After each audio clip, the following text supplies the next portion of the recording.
Team working agreements are critical in expectation alignment. Not having these agreements are silent killers because when reality is below expectation, this results in disappointment and productivity loss is going to happen.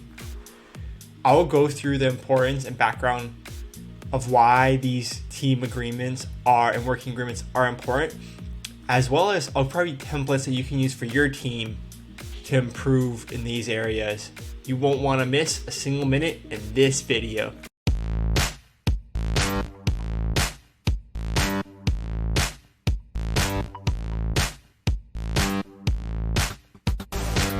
Welcome to an enlightening session on team working agreements, a key to successful team collaboration. But what exactly are team working agreements?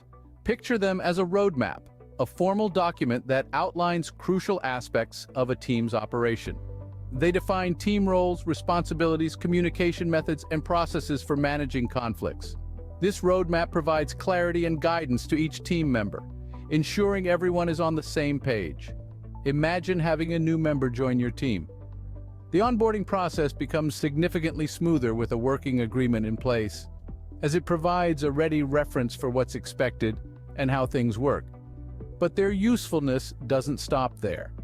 As teams evolve, these agreements help maintain stability, ensuring that changes don't derail the team's progress. So in a nutshell, team working agreements provide a blueprint for effective team collaboration. Now that we understand what team working agreements are, let's delve into their benefits.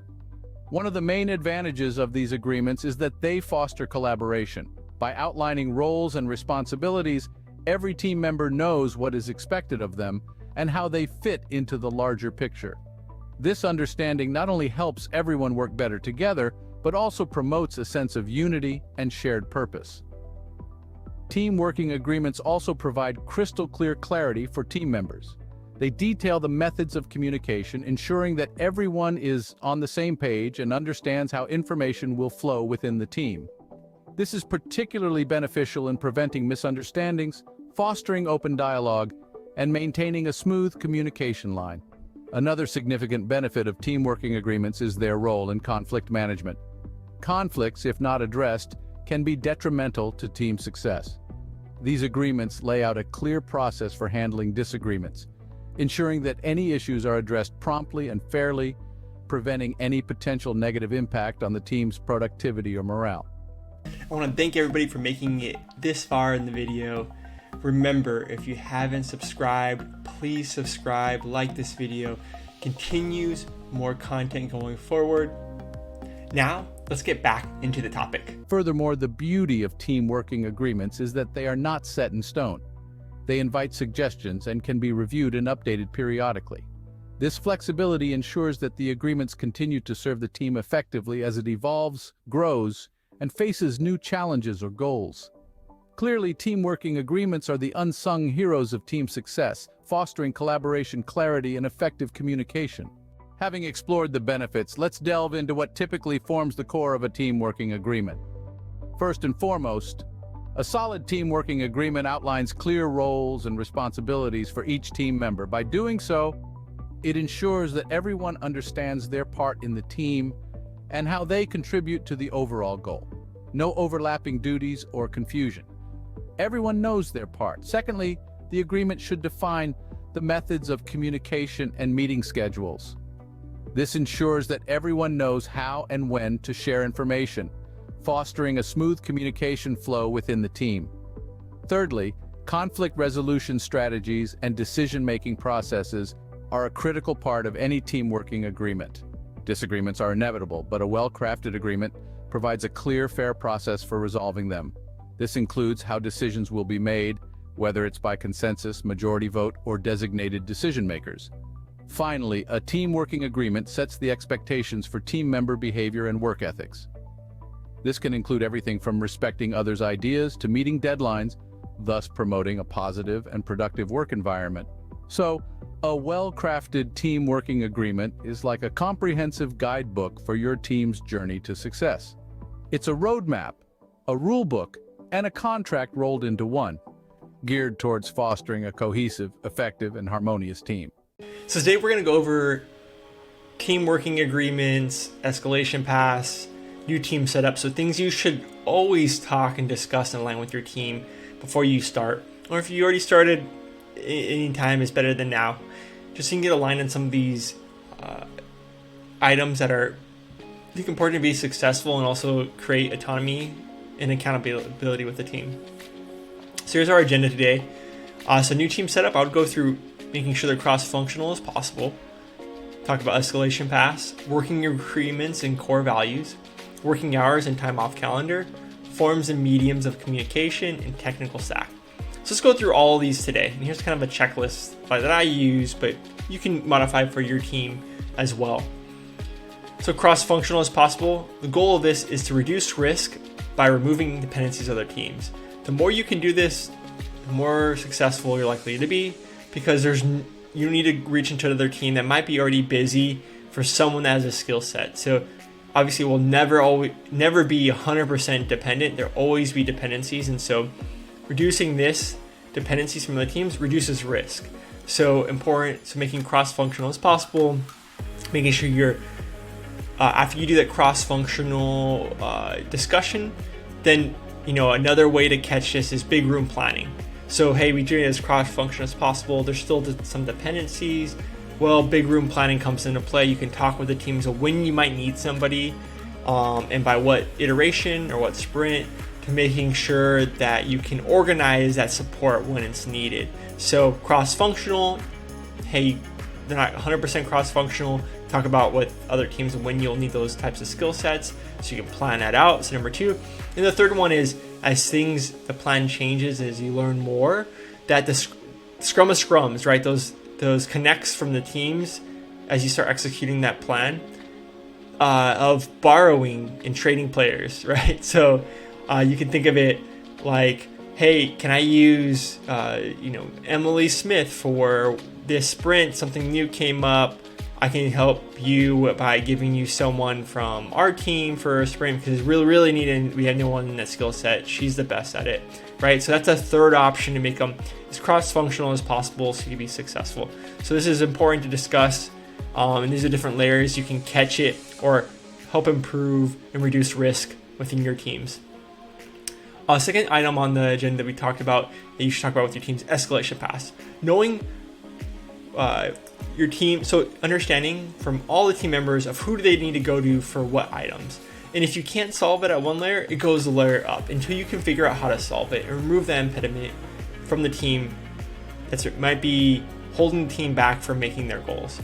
So the first thing here is security. So I put security as 0 because this sometimes is the one person to go to, the team to go to, always be the same person for security no matter what. So you can see Aaron Rodgers here having their number and email saying anything security, talk to this person, right? Because it might be any confusion in these escalation paths. For example, someone can come to me and say, there's someone with security, the technical lead. Technically, I can't solve it. It has to be security. And there's time that's wasted through that. Meanwhile, if this is transparent and this is documented, like all of this should be, transparent to the team, can quickly triage some of these issues or concerns.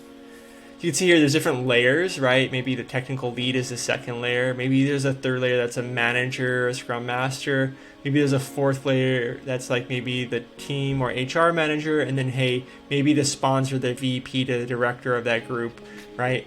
So you can see as they can't solve it at one layer, it goes up, right? Until it can get resolved. So the goal is really teammates to know who to escalate and remove impediments when they can't solve it themselves. That's the first layer, is that we should all be accountable and have the autonomy to solve it ourselves, but there's some things that are tough to solve it within ourselves. And so this is where we use this escalation path. And we communicate and document it, how that would work, so people understand that as well. Next thing that should be documented and transparent for your team to discuss is working agreements, core values. What do all of you value as a team to making sure that you're all owning up to this, right? It's not just one person or two people. You're all going to say, we're going to own up to this to our best, to making sure that we are respecting these values that we all align on and agree on. So here are some examples of that: teamwork, mutual respect, honesty, courage, escalate often and early. So this is some things you got to make it use for your team though. That's very important. So all of you are gonna have to own up to that. If someone is falling out and someone's not mutually respecting people, or you're not escalating often and early, we're gonna say, hey, we discussed this, that we're all gonna encompass this, and you're not meeting your end of the bargain. So what does that mean? Is that you need to figure out a way to fix this, because this is something that we all value, all agreed upon, to making sure we're successful here. So that's kind of how that conversation goes. So establishing expectations on how team members should be treated. Next thing would be working hours and time off calendar. So you can see here maybe some core hours, right? As things are becoming more international, some of this might be a little bit different depending on the time zones. When you're planning on being in office with a hybrid environment, you might have some people that are in office some days a week and some people that are virtual. And so you can see maybe you establish a team working in office agreement. You can see here out of office calendar is important too, so you can plan capacity and also plan for this PTO. That's very important, is planning for the PTO. People need time off, they need time to their families, their relatives, their loved ones, and in order to making sure that you can accommodate that, you need to plan it, right? So we can making sure we get the information before or after, depending on what it is. So the goal of this, and the reason why we document this, is establish what others should expect in terms of when they should be in office and when others will be available. So really important here. Next thing that should be documented is forms of and meetings of communication. So these are some tools on the left-hand side. These are how we'll use them as a team where we agree upon. And then this is the location of that. So you can see here, I use Jira for planning. I might use Confluence for team documentation. All video calls go through Zoom. Responses for Slack, maybe within minutes or hours. That's the expectation. Maybe emails, 24 hours response. Our repos are all going to be in Bitbucket. And we're going to use Big Room Planning and Brainstorming Miro. So right, we're all aligned in those tools. So we don't have tool sprawl, and we all have a common language of where to find things. So that's the goal, establishing common tools in communication within the team. So last one here is technical stack. So this is kind of things that we agree upon as a team that we're going to use. And this most likely is kind of fed into maybe other parties or received from other parties. For example, there might be some software here that we want to use as a team that only is security approved. And so this might actually need information from the security team, making sure they're aligned on the best practices. This also is something that we might agree upon as far as maybe cloud services, right? Maybe there's only certain services that we'll use, or only certain databases, only types of storage. And so this is kind of where we can all align on that. So there's no rework or misalignment on when we develop the products, which types of services and what types of software and their versions we can use. And so some of this might be, depending on the group, might be automated, or it might be other way to manage these packages. But really, again, the simplest version of this is let's just document it, let's establish this, let's align on this, and let's go forward. And so the goal of this is to establish common software packages and services we will use within our teams. So this helps with, again, sprawl within the technical stack. So these are the top items I would say that needs to be documented, aligned and documented in some kind of common spot, just so team can understand and work more efficiently as they're executing on that plan, on what to expect from each other, from themselves, to treat others as well, and as others should be treating them. And then also some communication on for alignment on communication and out of office and planning for those out of offices. So at a high level, that's kind of what this is for. So I appreciate you watching this video. If you liked it, please like it. Please subscribe to the channel if you want some more. And I'll see you in the next video.